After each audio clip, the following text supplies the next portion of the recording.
Hai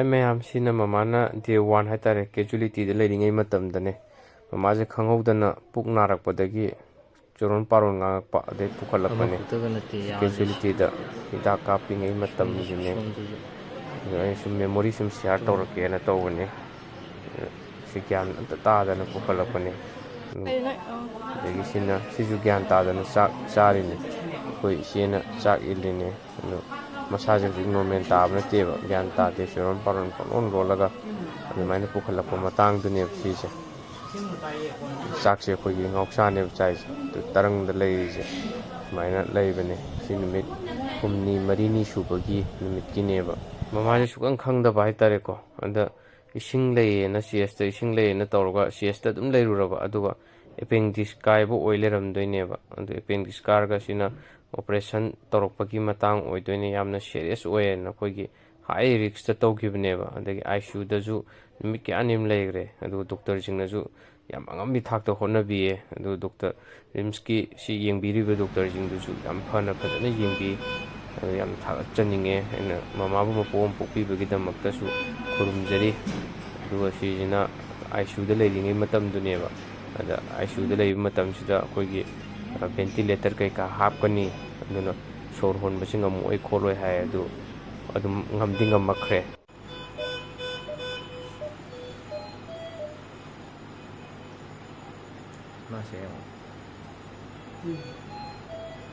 sijina massage gyan kha tarakpa adi oxygen level je wangkhalakpana moiraga oxygen hapakpa kholakpado adu lokthorokpa matangi neba icu da gyan tarakpa operation tawrba numini ni haitare numit tari ni muk suba numit kini sije day 7 haitare adumaina ne massage kitang nungairpa adu icu da di dum thammi adu magi bp adagi kai kara monitor tawri bp chu dum high oisalakpa adugi kara sum thammaga sumaina leidi oxygen sumaina sin operation tawgi mafam duneba na magi ki thabaki problem ju oiba haitare aduna immunization tawdridi yaroy na immunization dum toina tawe mai thabak sida khogi masai ising leisalamado aduna yet thongba thabak se makhawai da haitare aduna collapse oy aduga katang mathauji watlena oxygen je musida puthara kana mu sonna kangi surgery icu da puthoreba aduka na oxygen je amuka jung nemjalla pa haitare si thabaki sana halona bon singkhapise ade deep breathing tawdo adudo tawhalleba singkhachingda am tawhalle sina kambane ahanmada kaimta ngamamana tebko si kamba faragara kamba horokpagi ni sina adagi amu singkhapi mu onthoga tawhan mai tawbane sina immunization je khalji du nomada ahumlo mu tawhalleba magi thabaki problem je leitana banena adu yapanna khoina jo seba je waba thidana mamadu paradini honabi doctor jingna ju yam honabigi siki kaisanda na kosanda na leire ni yam wani khone na haigibdo sina ya tawri jini mana ko tamona sana bibagi ne mu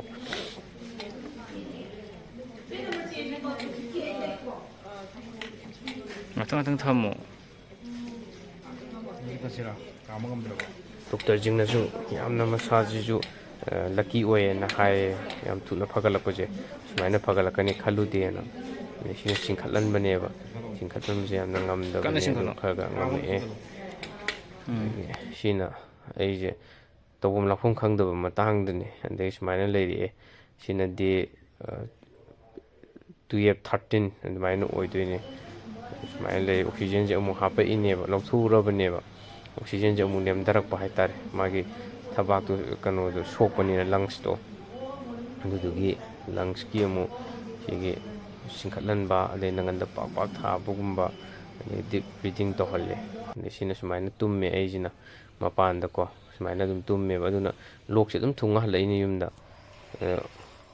hojik wangang ko sina ton ngangi je sumaina ayuk se sumai khogi thonglon jaleb nupi gi de leibani na yam wa ba haitare nupa na seba leibi je ko ahing tumba nupi gi de leisan be yadeba adena sumaina sigi futpa sida sumaina tumme aduga nongalaba matungda mogi thongje hangre har kanda aije ꯑꯃꯨꯛ ꯆꯪꯗꯣꯏꯅꯦꯕ ꯁꯤ ꯂꯣꯏ ꯊꯨꯞꯆꯜ ꯂꯣꯏꯔꯒ ꯑꯗꯣ ꯗꯣꯛꯇꯔꯁꯤꯡꯅ ꯁꯤ ꯐꯖꯅ ꯑꯗꯨꯝ ꯌꯦꯡꯕꯤꯌꯦ ꯑꯗꯣ ꯁꯤꯁꯤꯅ ꯑꯩꯈꯣꯏꯒꯤ ꯀꯩꯅꯣꯒꯤ ꯍꯦꯜꯊ ꯀꯥꯔꯠꯀꯤ ꯍꯥꯏꯇꯥꯔꯦ ꯁꯤꯗ ꯀ꯭ꯌꯨꯁꯤ ꯌꯥꯝ ꯂꯦꯞꯄꯦ ꯁꯤꯗꯗꯤ ꯃꯇꯝꯁꯦ ꯃꯤ ꯑꯃ ꯄꯨꯔꯥ ꯀꯥꯏꯊꯣꯛꯇ ꯌꯥꯗꯦ ꯁꯤꯒꯤꯗꯤ ꯁꯤ ꯇꯥꯟꯅꯕꯗ ꯈꯔ ꯑꯗꯨꯝ ꯋꯥꯏ ꯃꯣꯏꯒꯤꯁꯦ ꯄ꯭ꯔꯣꯁꯦꯁ ꯇꯧꯕꯗ ꯌꯥꯝ ꯀꯨꯏ ꯆꯪꯉꯦꯕ ꯑꯌꯨꯛ ꯈꯨꯗꯤꯡꯒꯤ ꯑꯩꯗꯤ ꯁꯤꯗ ꯂꯦꯞꯄꯒ ꯂꯩꯔꯕꯅꯤ ꯁꯤꯅ ꯑꯃꯨꯛ ꯅꯧꯅ ꯑꯣꯛꯁꯤꯖꯦꯟꯁꯦ ꯂꯧꯊꯣꯛꯈ꯭ꯔꯕ ꯍꯥꯏꯇꯥꯔꯦ ꯑꯃꯨꯛ ꯑꯣꯛꯁꯤꯖꯦꯟꯁꯦ ꯑꯃꯨꯛ ꯂꯦꯚꯦꯜꯁꯦ ꯃꯁꯥꯅ ꯑꯃꯨꯛ ꯄꯨꯕ ꯉꯝꯖꯔꯛꯑꯦꯕ ꯋꯥꯡꯈꯠꯂꯛꯑꯦꯕ ꯑꯗꯨꯗꯨꯅ ꯑꯃꯨꯛ ꯑꯣꯛꯁꯤꯖꯦꯟ ꯂꯧꯊꯣꯛꯈ꯭ꯔꯕ ꯃꯇꯨꯡ ꯑꯣꯏꯗꯣꯏꯅꯦ ꯃꯁꯥꯁꯦ ꯈꯤꯇꯪ ꯅꯨꯡꯉꯥꯏꯔꯛꯄ ꯍꯥꯏꯇꯥꯔꯦ ꯁꯤ ꯃꯣꯅꯤꯇꯔꯗ ꯌꯦꯡꯉꯒ ꯍꯦꯛ ꯅꯦꯝꯊꯔꯗꯤ ꯑꯣꯛꯁꯤꯖꯦꯟꯁꯦ ꯍꯥꯞꯆꯜꯂꯨ ꯑꯗꯨꯃꯥꯏꯅ ꯌꯦꯡꯉꯒ ꯂꯩꯕꯅꯦ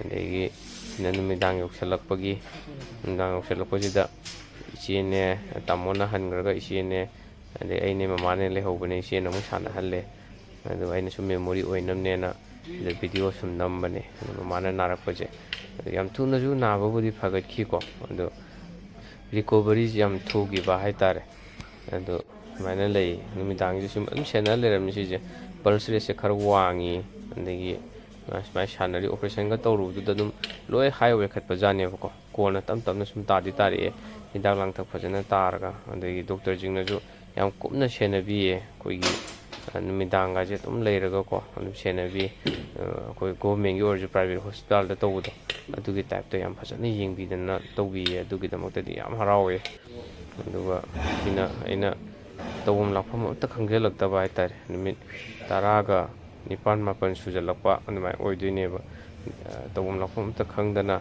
ꯒ꯭ꯌꯥꯟ ꯇꯥꯗꯅ ꯂꯩꯐꯝ ꯆꯥꯐꯝꯁꯨ ꯈꯪꯗꯦꯕ ꯍꯥꯏꯗꯤ ꯍꯣꯁꯄꯤꯇꯥꯜ ꯑꯣꯏꯕꯅꯤꯅꯅꯦ ꯑꯃꯗ ꯂꯩꯔꯦ ꯍꯦꯛꯇ ꯀꯣꯛꯁꯦ ꯒ꯭ꯌꯥꯟ ꯇꯥꯗꯦ ꯀꯥꯏꯗ ꯂꯩꯔ ꯐꯗꯣꯏꯅꯣ ꯍꯦꯛ ꯈꯜꯂꯤ ꯑꯗꯒꯤ ꯂꯩꯐꯝ ꯆꯥꯗꯅ ꯍꯦꯛ ꯂꯩꯔꯨꯔꯒ ꯁꯦꯀꯨꯔꯤꯇꯤꯅ ꯑꯃꯨꯛ ꯀꯣꯏꯇꯥꯟ ꯇꯥꯟꯕ ꯑꯗꯨꯃꯥꯏꯅ ꯍꯦꯛ ꯇꯧꯕ ꯑꯗꯒꯤ ꯅꯨꯡꯁꯥ ꯉꯥꯛꯇꯪ ꯌꯥꯏꯒꯦꯅ ꯁ꯭ꯋꯥꯏꯗ ꯑꯃꯨꯛ ꯊꯣꯛꯂꯛꯑꯦ ꯑꯗꯩ ꯉꯥꯛꯇꯪ ꯑꯃꯨꯛ ꯁꯨꯃꯥꯏꯅ ꯍꯦꯛ ꯂꯩꯕ ꯑꯗꯨꯃꯥꯏꯅ ꯂꯩ ꯑꯗꯨꯒ ꯁꯤꯅ ꯑꯩꯈꯣꯏꯒꯤ ꯊꯝꯕꯗꯤ ꯌꯥꯗꯕꯅꯦ ꯄꯣꯠ ꯆꯩꯁꯤꯡꯁꯦ ꯈꯔ ꯑꯗꯨꯝ ꯍꯥꯏꯗꯤ ꯑꯥꯏ ꯁꯤ ꯌꯨꯗꯗꯤ ꯄꯣꯠ ꯆꯩ ꯄꯨꯁꯟ ꯌꯥꯗ꯭ꯔꯕꯅꯤꯅ ꯁ꯭ꯋꯥꯏꯁꯤꯗ ꯑꯗꯨꯝ ꯊꯝꯖꯤꯟ ꯈꯣꯠꯆꯤꯟꯗꯅ ꯑꯗꯨꯝ ꯈꯔ ꯇꯧꯋꯦ ꯁꯤ ꯃꯤ ꯆꯠꯅꯗꯦꯕꯀꯣ ꯑꯗ ꯄꯣꯠ ꯆꯩꯁꯤ ꯁꯤꯗ ꯊꯝꯖꯤꯜꯂꯦ ꯑꯗꯨ ꯅꯨꯃꯤꯗꯥꯡꯒꯤ ꯆꯥꯛꯁꯤ ꯁꯤꯗ ꯇꯨꯃꯤꯟ ꯇꯨꯃꯤꯟꯅ ꯑꯗꯨꯝ ꯆꯥꯁꯜꯂꯦ ꯑꯗꯩ ꯅꯨꯃꯤꯗꯥꯡꯒꯤ ꯁꯤ ꯃꯇꯝꯁꯤꯗꯗꯤ ꯇꯨꯝꯕ ꯌꯥꯗꯕ ꯃꯇꯥꯡ ꯑꯣꯏꯗꯣꯏꯅꯦ ꯑꯩꯅ ꯀꯣꯏꯆꯠ ꯆꯠꯂꯒ ꯑꯍꯤꯡꯗꯒꯥꯁꯦ ꯁꯨꯃꯥꯏꯅ ꯑꯗꯨꯝ ꯀꯣꯏꯆꯠ ꯆꯠꯂꯒ ꯚꯤꯗꯤꯑꯣ ꯅꯝ ꯁꯥꯟꯅ ꯂꯩꯕ ꯕꯨꯠꯀ ꯊꯣꯛꯂꯛꯇꯧ ꯃꯥꯟꯕꯅꯦ ꯅꯨꯃꯤꯗꯥꯡꯁꯦ ꯇꯨꯝꯕꯁꯨ ꯌꯥꯔꯛꯇꯕ ꯍꯥꯏꯇꯥꯔꯦ ꯑꯗꯩ ꯌꯨꯝꯒꯗꯤ ꯌꯥꯝ ꯈꯦꯠꯅꯩꯗꯅꯀꯣ ꯑꯗꯩ ꯅꯤꯡꯊꯝꯊꯥꯁꯨ ꯈꯔ ꯆꯪꯁꯤꯜꯂꯛꯄꯒꯤ ꯃꯥꯏꯗ ꯀꯩꯗ ꯑꯩꯈꯣꯏꯒꯤ ꯂꯩꯆꯤꯟ ꯀꯔꯤ ꯀꯔꯥꯁꯦ ꯑꯩꯈꯣꯏꯒꯤ ꯄꯥꯏꯁꯜꯂꯛꯑꯦꯕ ꯍꯦꯛꯇ ꯃꯥꯏꯁꯦ ꯈꯨꯝꯖꯤꯜꯂ ꯇꯨꯝ ꯉꯝꯗꯕꯅꯤꯅ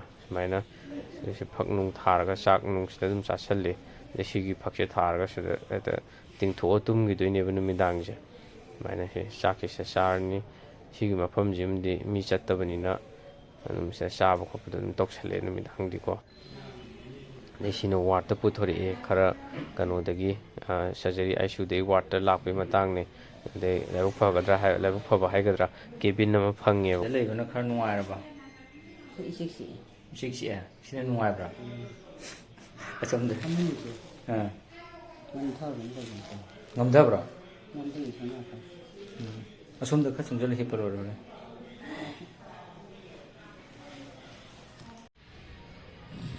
ꯁꯨꯝ ꯀꯨꯏꯁꯜꯂꯛꯑꯕꯅꯤꯅ ꯋꯥꯁꯜꯂꯛꯄꯗꯣ ꯑꯗꯨꯗꯨꯅ ꯉꯥꯛꯇꯪ ꯍꯦꯛ ꯄꯣꯊꯥꯕ ꯃꯇꯝꯗ ꯉꯥꯛꯇꯪ ꯍꯦꯛ ꯍꯥꯡꯕ ꯃꯇꯝꯗ ꯄꯣꯊꯥꯅꯕ ꯂꯥꯛꯅꯔꯛꯑꯦꯕꯀꯣ ꯍꯥꯏꯗꯤ ꯅꯨꯡꯊꯤꯟꯗꯁꯨ ꯀꯣꯏꯆꯦꯟ ꯆꯦꯟꯕꯅꯤꯅ ꯇꯥꯃꯣꯅ ꯄꯣꯊꯥꯕꯒꯤꯅꯤ ꯑꯗꯒꯤ ꯁꯨꯃꯥꯏꯅ ꯁꯤ ꯃꯅꯪꯒꯟꯁꯤꯗ ꯄꯥꯛ ꯄꯥꯛ ꯄꯥꯛ ꯊꯥꯕꯤꯌꯦ ꯃꯥꯒꯤ ꯃꯊꯕꯥꯛꯇ ꯂꯩꯔꯝꯕ ꯏꯁꯤꯡ ꯀꯔꯤ ꯀꯔꯥ ꯃꯌꯥꯝꯁꯤꯡꯗꯣ ꯇꯥꯈꯤꯅꯕꯅꯦꯅ ꯌꯥꯝ ꯀꯟꯅ ꯁꯨꯃꯥꯏꯅ ꯏꯁꯤꯡ ꯈꯔ ꯊꯥꯕꯤꯌꯣꯅ ꯅꯥꯗꯕꯤꯗꯀꯣ ꯅꯣꯡꯃꯗ 5-6ꯔꯛꯃꯨꯛ ꯇꯧꯕꯤꯌꯣꯅ ꯍꯥꯏꯌꯦ ꯑꯗꯣ ꯑꯩꯁꯨ ꯑꯗꯨꯝ 5-5ꯃꯨꯛꯇꯤ ꯑꯗꯨꯝ ꯇꯧꯋꯦ ꯁꯨꯃꯥꯏꯅ ꯏꯁꯤꯡ ꯈꯔ ꯆꯠꯊꯈꯤꯅꯕꯅꯦꯅ ꯑꯗꯨꯒ ꯍꯧꯖꯤꯛꯁꯤꯅ ꯑꯃꯨꯛ ꯐꯒꯠꯂꯒ ꯌꯨꯝꯗ ꯍꯟꯕ ꯌꯥꯒꯗꯧꯁꯦ ꯃꯥꯒꯤ ꯂꯤꯚꯔꯁꯤꯗ ꯏꯁꯤꯡꯈꯔ ꯂꯩꯁꯜꯂꯝꯕ ꯑꯗꯨꯗꯨꯅ ꯍꯟꯕ ꯌꯥꯗꯗꯅ ꯂꯩ ꯋꯥꯔꯗꯇ ꯍꯣꯡꯇꯣꯔꯛꯄꯒꯤ ꯑꯩꯈꯣꯏ ꯂꯤꯚꯔꯗ ꯏꯁꯤꯡꯁꯦ ꯂꯩꯁꯜꯂꯦꯗꯅ ꯑꯗꯨꯒ ꯗꯣꯛꯇꯔꯁꯤꯡꯅꯁꯨ ꯍꯥꯏꯗꯤ ꯏꯁꯤꯡꯗꯣ ꯂꯩꯔꯒ ꯆꯠꯈ꯭ꯔꯒꯗꯤ ꯍꯌꯦꯡ ꯄ꯭ꯔꯣꯕ꯭ꯂꯦꯝ ꯑꯣꯏꯅꯤ ꯏꯁꯤꯡꯁꯦ ꯂꯩꯇꯕꯤꯗ ꯆꯠꯂꯣꯅ ꯃꯣꯏꯅ ꯍꯥꯏꯕꯤꯌꯦꯕꯀꯣ ꯅꯨꯃꯤꯠ ꯍꯨꯝꯅꯤ ꯈꯨꯗꯤꯡꯒꯤ ꯑꯗꯨꯝ ꯑꯜꯇ꯭ꯔꯥ ꯁꯥꯎꯟ ꯏꯁꯀ꯭ꯔꯤꯅꯤꯡꯁꯦ ꯑꯗꯨꯝ ꯇꯧꯋꯦ ꯑꯗꯨꯒ ꯏꯁꯤꯡꯁꯦ ꯇꯥꯕ ꯉꯥꯏꯔꯒ ꯂꯩꯕꯒꯤ ꯃꯇꯥꯡꯅꯤ ꯁꯤꯅ ꯆꯝꯊꯣꯡ ꯍꯪꯒꯥꯝ ꯅꯪꯒꯤ ꯍꯪꯒꯥꯝꯗꯣ ꯍꯥꯎꯕ꯭ꯔꯣ ꯁꯤꯅ ꯋꯥꯔꯗꯇ ꯄꯨꯊꯣꯛꯑ ꯃꯇꯨꯡꯒꯤꯅꯤ ꯑꯍꯥ ꯌꯥꯝ ꯀꯟꯈꯠꯂꯛꯑꯦ ꯑꯥꯏ ꯁꯤ ꯆꯝꯊꯣꯡꯒꯨꯝꯕ ꯌꯨꯗ ꯀꯩꯒꯨꯝꯕ ꯂꯩꯕꯗꯤ ꯃꯤ ꯃꯌꯥꯝꯒ ꯀꯩꯅꯣ ꯂꯩꯃꯤꯟꯅꯕꯅꯤꯅ ꯅꯨꯡꯗꯤ ꯇꯧꯔꯗꯤ ꯅꯨꯡꯉꯥꯏꯕ ꯋꯥꯠꯄ ꯉꯁꯥꯏꯒꯤ ꯍꯪꯒꯥꯝ ꯂꯩꯕꯗꯣ ꯉꯥꯡ ꯃꯣꯔꯣꯛ ꯁꯥꯏ ꯑꯗꯨꯒ ꯃꯁꯥꯗꯤ ꯃꯌꯦꯡ ꯈꯔ ꯂꯣꯏ ꯇꯥꯔꯦ ꯇꯧꯒꯦꯅ ꯍꯥꯏꯕ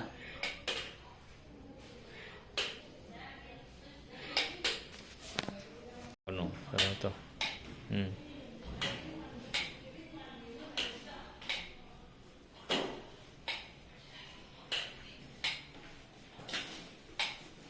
Kana kam khalo. Tuk thadar kan ho khar kana kam. Tham ho khalo. Na tom da dum char ba. 세발이 꼬마오래 여기. 하나 사파갈래 세발이 Ah, 꼬마오래. kram sa salo hei.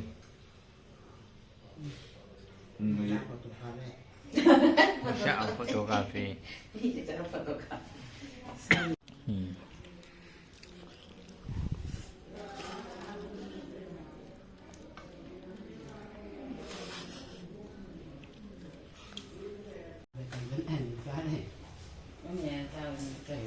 Da ka ko sak sa le.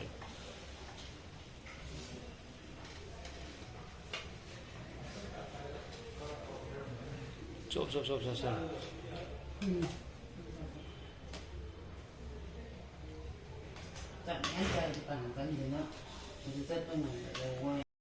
Day 20 pajaraktre sidi. Tamdagi, Koidagi, pajakre. Day 20. FM에도 내가 이거 만드가 이래서 그래. 이마 있잖아. 이거 오늘 라프리에서 아니야. 라프리에. 나 많이 보던 강한데 이장 내리 또 정말 바깔라 뭐. 잖아.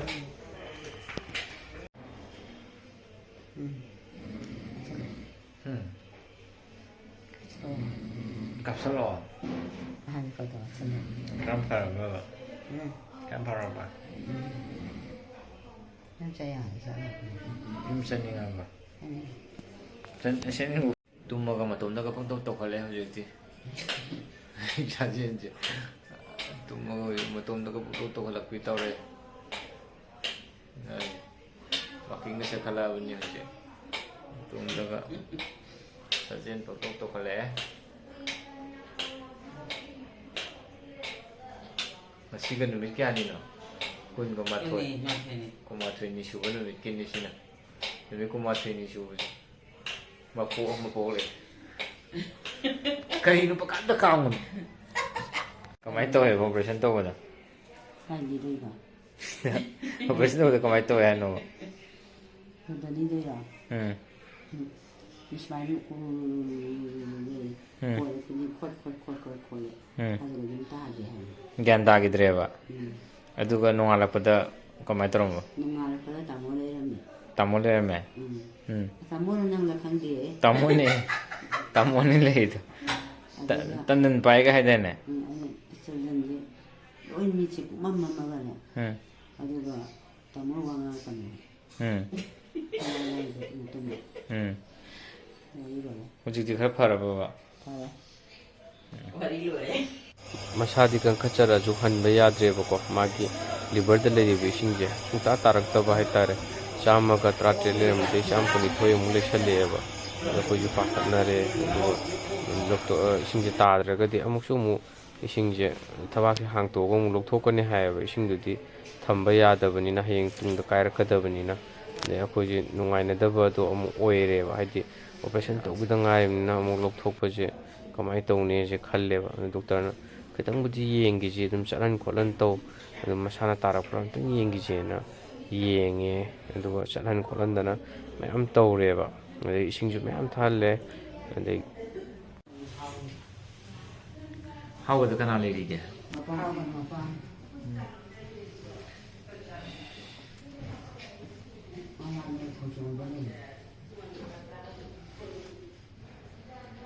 다 바질러프지디 삼고이지디 바자락디 다 바질러프 노래 되노 유명하니 그거 알바 슬로에 정말 고이지디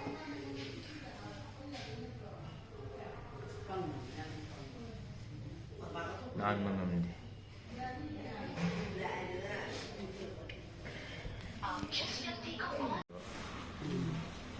뭔가 또 그렇게 끌리리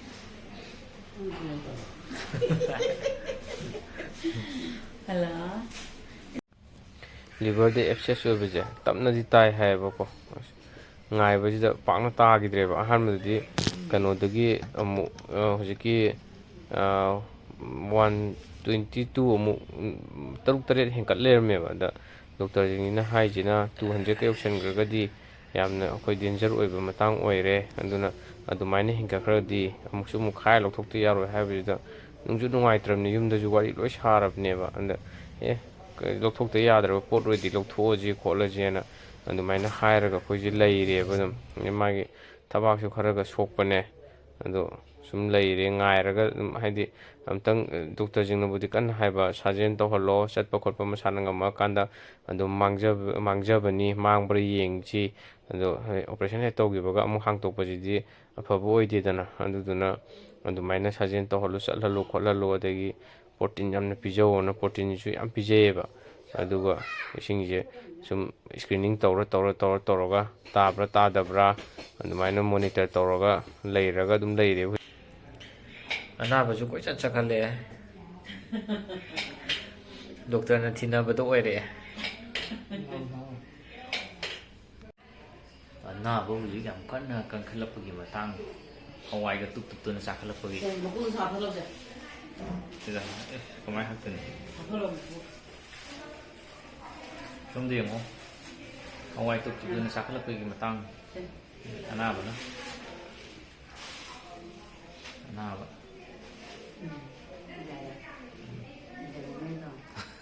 ꯑꯅꯥꯕꯅ ꯍꯋꯥꯏ ꯇꯨꯞꯄ ꯆꯥꯈꯠꯂꯛꯄ ꯄꯥꯡꯒꯟ ꯀꯠꯂꯛꯄꯒꯤ ꯃꯇꯥꯡ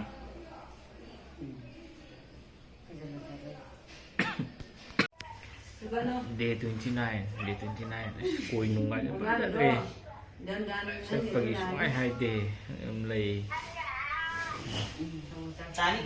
ꯑꯊꯨꯕ ꯃꯇꯝꯗ ꯆꯠꯀꯅꯤ ꯍꯥꯏꯕꯒꯤ ꯊꯥꯖꯕꯗꯤ ꯂꯩ ꯑꯗꯨ ꯆꯠꯄꯒꯤ ꯍꯥꯏꯗꯦ ꯄꯨꯔꯥ ꯂꯣꯏꯔꯦ ꯏꯁꯥꯁꯦ ꯅꯣꯡ ꯑꯃꯨꯛ ꯉꯥꯜꯂꯤ ꯅꯨꯃꯤꯠ ꯑꯃꯨꯛ ꯇꯥꯏ ꯅꯣꯡ ꯑꯃꯨꯛ ꯉꯥꯜꯂꯤ ꯅꯨꯃꯤꯠ ꯑꯃꯨꯛ ꯇꯥꯏ ꯍꯧꯖꯤꯛ ꯅꯨꯃꯤꯠ ꯇꯥꯔꯦ ꯁꯤ ꯇꯨꯝꯃꯨꯔꯒ ꯅꯣꯡ ꯑꯃꯨꯛ ꯉꯥꯜꯂꯛꯑꯅꯤ ꯑꯍꯣꯡꯕ ꯂꯩꯇꯦ ꯃꯌꯥꯝ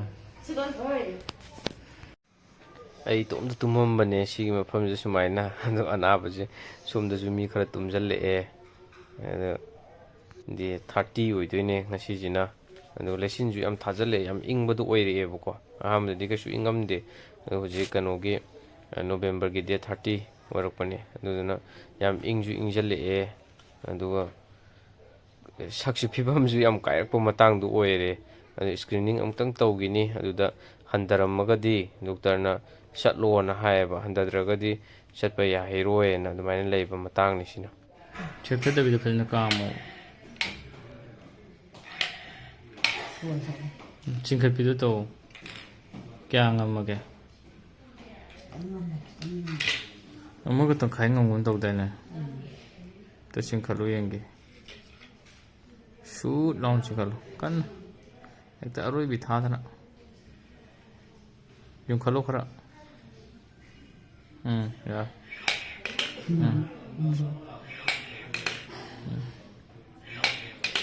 ꯈꯔ ꯈꯔ ꯉꯝꯖꯔꯛꯀꯅꯤ ꯉꯁꯥꯏꯋꯥꯏꯗꯤ ꯐꯅꯌꯥꯝ ꯉꯝꯃꯝꯗꯥꯏ ꯋꯥꯔꯛꯄꯩꯅꯤ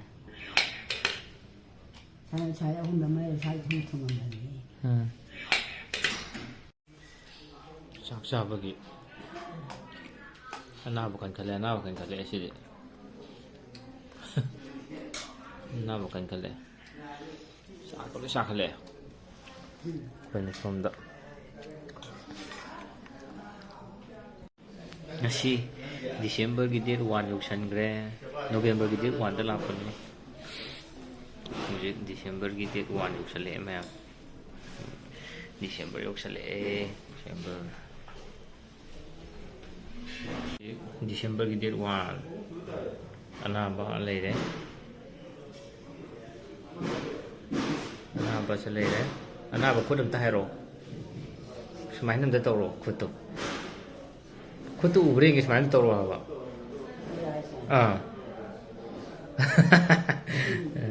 ꯑꯅꯥꯕꯅꯤ ꯁꯤꯅ ꯅꯣꯕꯦꯝꯕꯔꯒꯤ ꯗꯦꯠ 1ꯗꯩ ꯂꯥꯛꯄꯅꯦ ꯗꯤꯁꯦꯝꯕꯔꯒꯤ ꯗꯦꯠ 1 ꯍꯧꯖꯤꯛ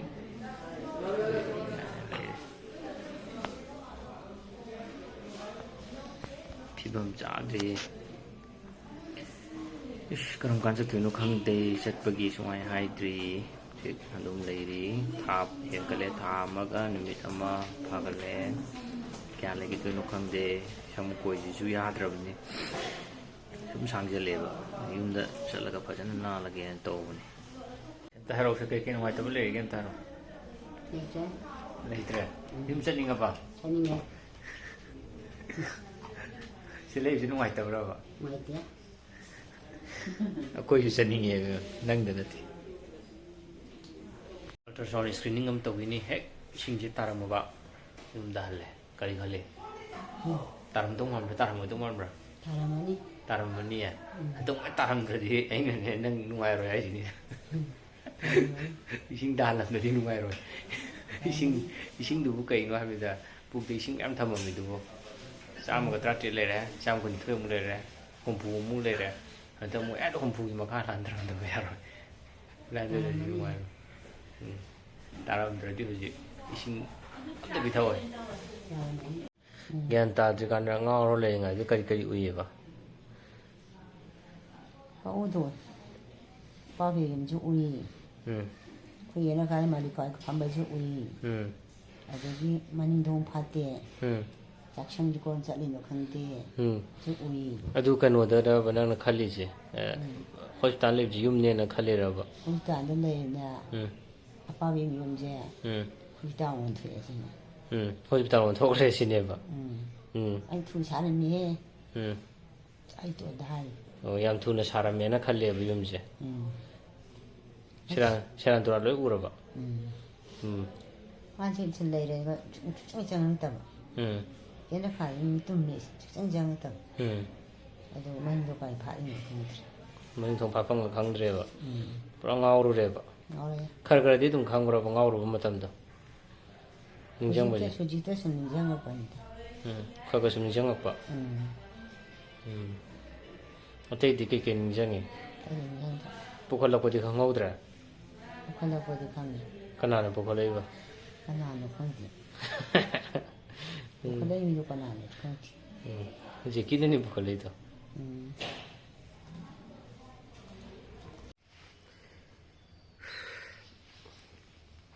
Masina roiba morning oi to ni ma'am. Majam phagale. Horenti yum chalani. Masina roiba.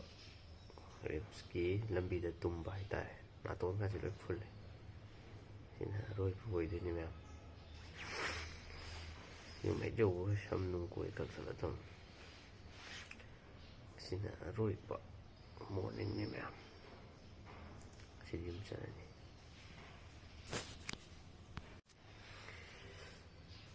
Masih tang mari masih tang mariคนนั้นล่ะถามว่ากันมาที่นี่แต่คนทำมาที่นี่แต่สู้ไปแล้วmasih nak roi pak oi tu ni ya makin celur ba kayo re 아니라 하네 lam na celur ba 진짜라 이제 탁기장 아이 되는 수 lam thakadong nin he sing 탁보가 살리죠 ngatang le sir ngatang le tho 탁보가 살리 Thôi Yum chân thấy đúng không? Cái đi phao gà rồi ngắt thôi ngoài phao à Yum đây nó phao rồi vợ Trái lên ngoài tàu rồi vợ ngắt ngoài à leo nó cái đó tôi tiêu một ngoài cái xã lì cái màu trên ngày đó ngoài vừa phao ấy Yum chân đâm tay kìa ngoài set lên đi mèo Lối chân bẫy mà lối chân lẻ Cái lối chân lý Chân là niệm đạo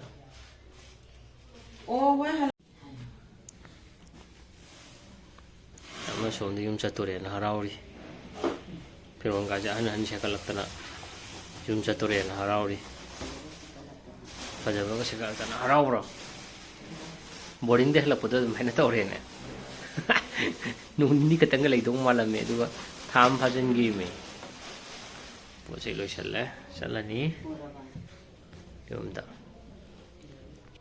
halle mayam yum da halle mama do ising kitang budi lai ri ado check up la pata ultrasound ma pura ga la o aduga kano yenga ji ꯏꯁꯤꯡꯗꯣ ꯑꯗꯨꯝ ꯌꯦꯡꯉꯁꯤ ꯌꯥꯝꯅ danger ꯑꯣꯏꯕꯗꯨꯗꯒꯤ ꯅꯥꯟꯊꯣꯛꯈ꯭ꯔꯕ ꯍꯥꯏꯇꯥꯔꯦ ꯑꯗꯨꯅ ꯑꯗꯨꯝ ꯍꯤꯗꯥꯛ ꯒꯨꯂꯤ ꯇꯧꯔꯒ ꯑꯗ ꯌꯦꯡꯉꯁꯤ ꯑꯃꯨꯛꯇꯪ ꯑꯜꯇ꯭ꯔꯥꯁꯥꯎꯟ ꯂꯧꯔꯒ ꯊꯔꯁꯗꯦ ꯅꯨꯃꯤꯠꯇ ꯂꯥꯛꯑꯣꯅ ꯍꯥꯏ ꯑꯗ ꯊꯦꯡꯕꯨꯗꯤ ꯊꯦꯡꯉꯤ ꯍꯛꯁꯦꯜꯒꯤ ꯀꯔꯤꯒꯤ ꯂꯣꯏ ꯂꯣꯏꯁꯤꯜꯂ ꯂꯥꯛꯄꯅꯤꯅ ꯈꯤꯇꯪ ꯊꯦꯡꯗꯣꯛꯈ꯭ꯔꯦ ꯑꯗꯣ ꯍꯟꯕꯨꯗꯤ ꯍꯜꯂꯛꯑꯦ ꯌꯨꯝ ꯍꯜꯂꯛꯑꯕꯅꯤꯅ ꯃꯌꯥꯝ ꯆꯪꯗꯅ ꯁꯦꯕꯥ ꯇꯧꯕꯤꯔꯒ ꯑꯗꯨꯝ ꯀꯟꯖꯔꯅꯤꯅ ꯈꯜꯂꯦ ꯑꯗꯣ ꯁꯨꯃꯥꯏꯅ ꯍꯣꯁꯄꯤꯇꯥꯜꯗꯩ ꯍꯜꯂꯛꯑꯒ ꯉꯥꯒ ꯌꯥꯏꯈ꯭ꯔꯦ ꯑꯅꯥꯕꯁꯦ ꯍꯧꯖꯤꯛ ꯍꯣꯁꯄꯤꯇꯥꯜꯗꯩ ꯍꯜꯂꯛꯑꯒ ꯉꯥꯒ ꯌꯥꯏꯈ꯭ꯔꯦ ꯌꯨꯝꯗ ꯂꯩꯕꯗ ꯅꯨꯡꯉꯥꯏꯕ꯭ꯔꯣ ꯅꯨꯡꯉꯥꯏꯈꯩ ꯉꯥꯒ ꯌꯥꯏꯈ꯭ꯔꯦ ꯍꯜꯂꯛꯑꯒ ꯁꯤꯗ ꯗꯣꯛꯇꯔꯗꯩ ꯍꯜꯂꯛꯄꯒꯅꯦ ꯁꯤꯁꯨ ꯉꯥ ꯌꯥꯏꯊꯔꯤꯁꯦ ꯌꯨꯝ ꯌꯧꯔꯛꯑꯒ